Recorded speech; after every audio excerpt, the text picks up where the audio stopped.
মিথ্যার শপথ করে পণ্য বিক্রি করলে খবর আছে। হাদিসে আসছে সৎ ব্যবসায়ী কিয়ামতের ময়দানে নবী সিদ্দিকদের সাথে থাকবে। কিন্তু যে ব্যক্তি মিথ্যা কথা বলে পণ্য বিক্রি করে এর অবস্থা খুব খারাপ হবে। ভাই জুতার দাম কত? 1200, 1150 দেই। আল্লাহর কসম কিনে আছে 1160 করে। কত করে? 1160 হইলে তো 1150-এর নিচে বলা ঠিক হইবে না। আর 1160 কিনে আছে, তো বলতে হলে আমার 1160-এর উপরে বলতে হবে।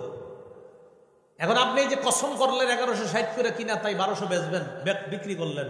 কারণ উনি পাইকারি দোকানে গিয়ে খোঁজ নিল এই জুতা 300 করে কিনে আনছেন, তার মানে মিথ্যা কথা বললেন 700 টাকা, আরো বেশি, 700-900 টাকা মিথ্যা কথা বললেন। এই যে মিথ্যা কথা বললেন, এটার জন্য আপনি আল্লাহর দরবারে দাঁড়ানোর জন্য তৈরি থাকেন। মানে মিথ্যা কথা বলাটা একদম ইজি, কোনো ব্যাপারই মনে করে না, একদম সহজে মিথ্যা কথা বলে দিচ্ছেন আপনি। আপনারা কিন্তু বেজার হবেন না, এই কথা তাদের গায়ে নেবেন যারা মিথ্যা কথা বলে ব্যবসা করেন। যদি মিথ্যা কথা বলেন আপনার, হ্যাঁ ওয়াজ আপনাকে করতেছে, আমি আবার বলছি এখানে যদি কোনো মিথ্যাবাদী ব্যবসায়ী থাকেন তো ওয়াজ আপনার জন্য ঠিক হয়ে যাবে।